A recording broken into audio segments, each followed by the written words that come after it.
Film. I'd like to ask a question. It may seem like a simple question, but I think it's a question that the average moviegoer doesn't think too much about. How did film develop from this into this?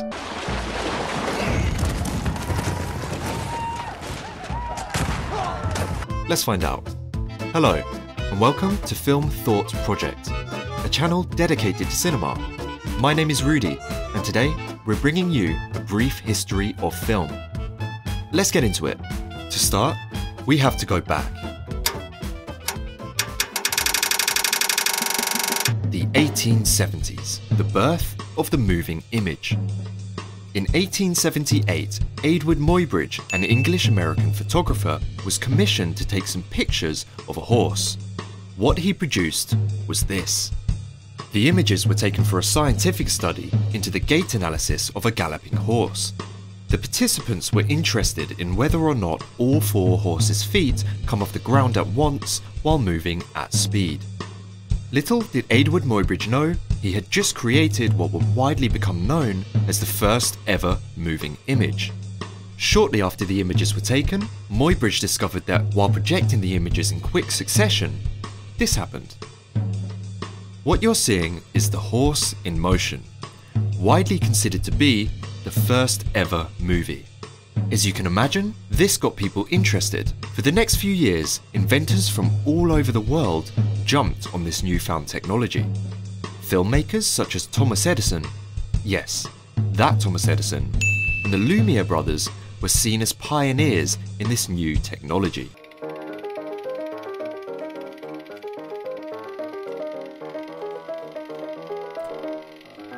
The early 20th century is when films began to take on a more narrative role, with filmmakers such as Georges Méliès in France and Edwin S. Porter in the USA. More complex films with refined storylines and detailed characters began to emerge.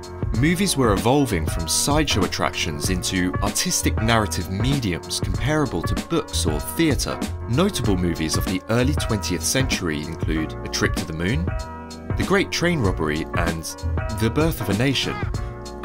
Yeah, that last one was controversial. As film progressed throughout the 1910s and into the 1920s, one artistic trend began to emerge. Let me ask you, can you see a similarity between all of these early movies? It's all very static. In terms of film form, cinema became fairly one note. Although there were some exceptions, in general, the filmmakers would simply set up a static wide shot and the characters would perform in front of the camera. Few close-ups, no shot reverse shot, definitely none of this. In a strange way, film was becoming more of a silent, performative art form. This style of static wide shot, however, was perfect for one thing: comedy. In the 1920s, artists such as Buster Keaton and Charlie Chaplin were taking full advantage of this filmmaking style, pushing the limits of performative comedy in cinema, perfecting the visual gag. While these artists were doing great things in America and Western Europe, something big was happening elsewhere, something that would change film form forever. Soviet Russia. It may seem unlikely, but Soviet Russia was one of the most important players in film history. Here's a pretty important term in film: montage. Or more specifically, Soviet montage theory. What is this? Well, during the 1920s, a Russian filmmaker named Sergei Eisenstein wrote a groundbreaking essay in which he outlined 5 methods of montage. Eisenstein's ideas about how film editing techniques could be used to convey far more than the narrative helped to shape the future of the medium. He described the different ways that shots could be compiled to achieve various outcomes: metric, rhythmic, tonal, overtonal, and intellectual. What does this mean? Well, put simply, the idea is that a combination of connected images cut together can create complex ideas more effectively than the content of the shot themselves. Eisenstein argued that cutting in film is just as important as the images. Here's an example, the Kuleshov effect. In the 1920s, Kuleshov, a Russian filmmaker, film theorist, and co-founder of the Moscow Film School, created an experiment. He took a shot of an expressionless man's face, followed by a shot of a bowl of soup. He then took the exact same shot of the expressionless man's face, followed by a shot of a girl in a coffin. He then took the same shot of the man for a third time, followed by a shot of an attractive woman. Once the audience had viewed the film, he asked them what they thought the man was feeling during each section. Interestingly, when they saw the bowl of soup juxtaposed with the man's face, they believe he felt hungry. When they saw the girl in the coffin juxtaposed with the man's face, they believe he felt sad. And when they saw the attractive woman juxtaposed with the shot of the man's face, they believe he felt lust. Of course, the man did not change his expression at all during the film. This was a revelation in filmmaking terms. The audience did not have to be told that the man was feeling sad. The man did not have to act sad theatrically in front of a still wide shot for the audience to understand the emotion.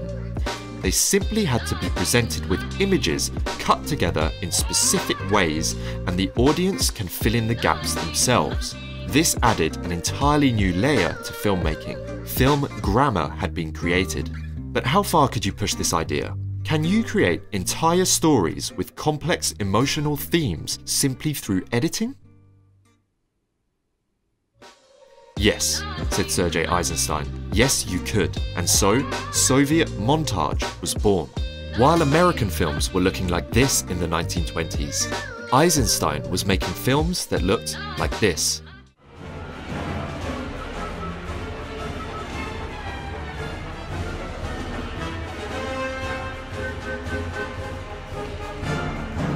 Notice the fast-paced editing, the more diverse use of shot selection, close-ups, panning shots, tracking shots, high angles, low angles, movement, overly theatrical performances being replaced with gritty realism.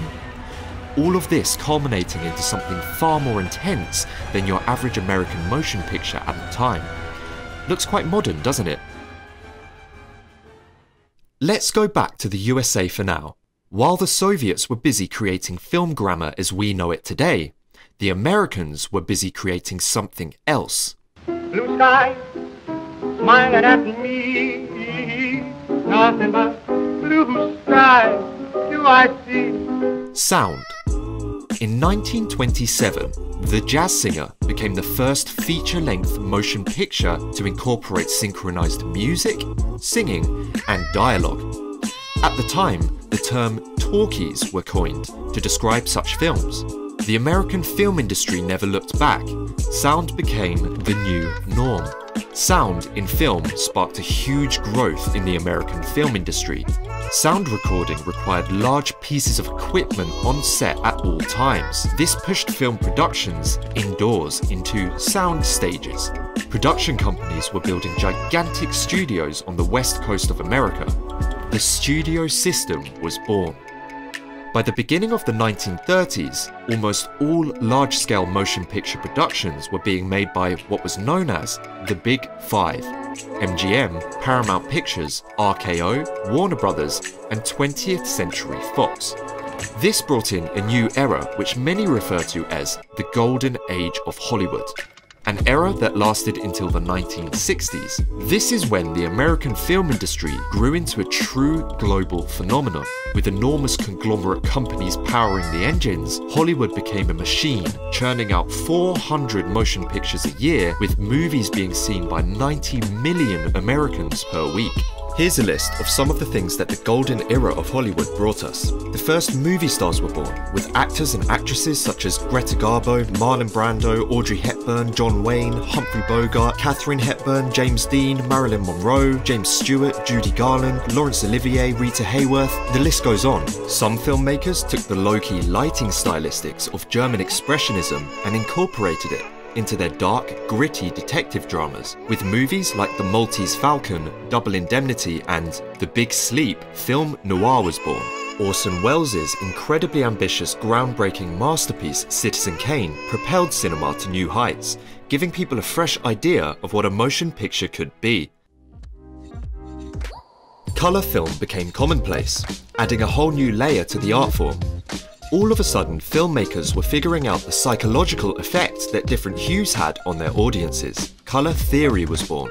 Alfred Hitchcock took the inventiveness of Soviet montage theory, added his own artistic flair and genius to direct some of the greatest films of all time. Hitchcock created filmmaking techniques that we see in almost every motion picture made today. He understood film like no other and solidified himself as one of the most significant figures in filmmaking history. Seriously, if I could recommend one thing to anyone who's interested in studying film direction, it would be study Hitchcock. Simultaneously during this period, there was an emergence of filmmakers from Asia. Japan became a filmmaking hotspot, with great directors such as Akira Kurosawa and Yasujiro Ozu creating their own masterpieces that would go on to be studied for decades to come. In short, the golden age really was a golden age. A lot of things happened, a lot of progress was made, but it wouldn't last forever. Something was wrong with the American studio system. Let me explain. Here's a quick rundown of how the studio system works. These huge movie studios were enormous conglomerates that had a complete monopoly over the entire movie industry. This basically meant that they had control over not only the production of their movies, but over the movie theatres too. The way they did this was by something known as block booking. Studios had the ability to book out movie theatres to exclusively show a whole year of their productions. In other words, if you were a small movie theatre and you wanted to screen The Wizard of Oz, you had to sign a deal with MGM, the production studio, to show every single movie that MGM made that year, including all the mediocre B movies that would be shown in theatres before screening the A-list movies. This monopoly over distribution and exhibition created a business model for the studios. The technique was to only make a small amount of attractive high-production A-list movies a year, but make hundreds and hundreds of mediocre low-production B-list movies to be sold alongside to cover the cost of the A-list productions and make a profit.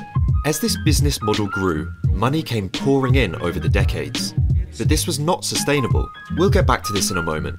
Meanwhile, France. In the late 1950s, something was happening. Back in 1948, a French film critic and director named Alexandre Astruc had an epiphany. He decided to publish his ideas in a manifesto entitled The Birth of a New Avant-Garde, the Camera Stylo, possibly the most influential piece of writing in all of film theory. You see, in Hollywood at this time, the perceived mastermind of a motion picture was whoever was in charge of the money. The producers, the directors of films, were not seen as the artistic creators that they are today. Film directing, for the most part, was seen as nothing more than a technical job to be done behind closed doors. In fact, most studio directors were not well known at all. Alexandre Astruc rejected this. Astruc argued that the true creator of a film was in fact the director. In his manifesto, he famously writes, "Direction is no longer a means of illustrating or presenting a scene, but a true act of writing. The filmmaker/author writes with his camera as a writer writes with his pen." The camera stylo literally translates to the camera pen. Astruc writes, "Would Citizen Kane be satisfactory in any other form than that given to it by Orson Welles?" This manifesto was the birth of a new filmmaking theory known as auteur theory. The crux of the argument being that film directors are true artists and not just technicians, and their work should be recognized. This seemingly simple idea sparked an important turning point in French filmmaking. An artistic movement emerged known as the French New Wave. By the late 1950s, filmmakers in France were putting these ideas into action. The two most prominent figures in the French New Wave became François Truffaut and Jean-Luc Godard. Directors were exercising their artistry, breaking filmmaking rules that had been commonplace for decades. They were defining new techniques, one of the most well-known being the jump cut, as you can see here. Granted, a lot of these techniques were pure experimentation, but within the experimentation emerged a wealth of new ideas. These movies were the breath of fresh air that the art form needed. Something was changing, and the American studios were taking notice. Meanwhile, back in Hollywood, remember that block booking monopolizing business model the big studios were using? Yeah, that's no longer a thing. The United States Department of Justice filed a lawsuit in what was known as the Paramount Case. It's quite complicated, but essentially this outright banned block booking by big Hollywood studios, deeming it to be illegally monopolistic. This sent shockwaves through the American film industry. With no block booking, their entire business model had to change. Long story short, the studio system kind of lingered on for a few years after the lawsuit, but after a few big deals were signed, eventually the studio system fell. By the 1960s, the golden era of Hollywood had come to an end. Most actors and filmmakers became freelance workers, not attached to studio contracts. Studios found themselves in new territory. Hollywood was losing money, audiences had changed. The baby boomer generation was coming of age. Young people were becoming the main demographic of filmgoers, and they weren't interested in classical Hollywood. These were affluent, college-educated young people interested in things like European art house films. They enjoyed the movies of the French New Wave. They loved the so-called spaghetti westerns coming from Italy, and Japanese cinema was making its mark in the US. The market had changed. How do we accommodate this new, young demographic? Asked the studios. How can we make money with no block booking? It was a time of desperation for the film industry, and in times of desperation, risks are taken. And that's exactly what the studios did. They took a risk. Hollywood knew that their audience had changed, and they also knew there was a new generation of college-educated filmmakers fresh out of film school who had studied the likes of foreign cinema, i.e. the French New Wave. The studios concluded that they didn't quite understand their new audience and their demands, so why not hire filmmakers who do? Enter the New Hollywood movement. This was a period that started in the mid-1960s in which Hollywood began hiring a brand new generation of young filmmakers. Heard of any of these? Martin Scorsese, Steven Spielberg, Francis Ford Coppola, Brian De Palma, Stanley Kubrick, John Cassavetes, Terrence Malick, Bonnie and Clyde, The Graduate, Easy Rider, In the Heat of the Night, Chinatown, The Godfather, Taxi Driver, Jaws, Apocalypse Now, The Exorcist, 2001: A Space Odyssey, Dog Day Afternoon, Annie Hall, The Shining, even Star Wars. All products of the New Hollywood movement. These were highly talented students of film who were in exactly the right place at the right time, and they made great movies. Scorsese brought socially realistic character studies to the American screen, with movies like Raging Bull and Taxi Driver. Spielberg took thrilling tales of horror, action and mystery to new heights with movies such as Jaws and Close Encounters of the Third Kind. These huge successes would bring rise to the modern-day blockbuster. The New Hollywood movement is widely regarded to have come to an end by the early 80s, but the influence lives on to the present day. In the 80s, new filmmakers came to prominence. Movies like Blade Runner, Alien, Star Wars, Terminator, and even Back to the Future sparked a resurgence in the science fiction genre. As special effects evolved, large-scale action sequences came to be much more commonplace. This actually became almost comical in some aspects. Almost every blockbuster at this point just had to have explosions. In the early 90s, computer-generated imagery, or CGI, became much more prominent, with movies such as Terminator 2 and Jurassic Park laying the foundations for the CGI spectacle movies that would emerge later in the 2000s. New alternative indie filmmakers such as Paul Thomas Anderson, the Coen brothers, and Quentin Tarantino came onto the scene, creating character-driven movies with unique storylines and of course, cool soundtracks that gave audiences an interesting alternative to the action/sci-fi blockbusters of Hollywood. In 1998, Steven Spielberg rejected 80s-style action and replaced it with the gritty realism of war in Saving Private Ryan. This was a pivotal point that helped change how action was shot in film, inspiring the action realism movement of the 2000s and into the present day. In 1999, The Matrix marked the end of an era. It was the culmination of everything that had emerged in American cinema in the 80s and 90s. A high-budget, blockbuster sci-fi movie with large-scale CGI action sequences, taking influence from Asian and European cinema, a cool soundtrack, and of course, explosions. In the 2000s, CGI continued to find its footing, with some great results and not so great results. CGI capabilities gave rise to superhero movies, becoming the new American movie genre. Alejandro Iñárritu, Alfonso Cuarón, and Emmanuel Lubezki became an interesting group of Mexican filmmakers, creating a new movement of the ultra-long camera shot filmmaking style with movies such as Gravity, Birdman, The Revenant, Roma, and 1917. In 2020, Bong Joon-ho made history with his film Parasite becoming the first foreign language film to win Best Picture at the Oscars. And that's it. That brings us to the present day, 2020.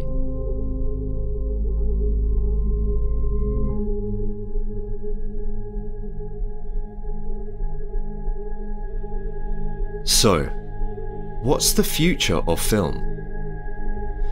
I don't know. I think it's probably got something to do with streaming services and the internet, although there's something that slightly concerns me.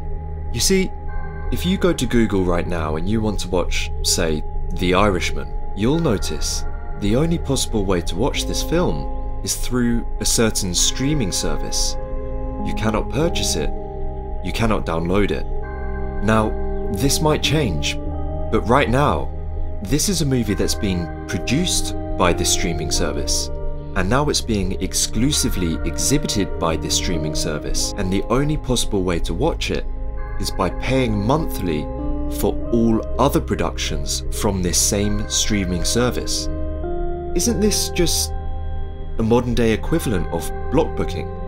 Isn't this the same thing that the studios were doing in the golden era of Hollywood? If you want to watch our movie, you have to buy all of our movies. Is this a path that's going to lead us to another Hollywood monopoly? Let's hope not. Hey guys, thanks for watching. Film Thought Project is a brand new YouTube channel that will be posting videos on film theory, film history, and general film discussion. So if you enjoyed this video, please give it a like and subscribe. I'm new to this, so it's really going to help out. See you soon.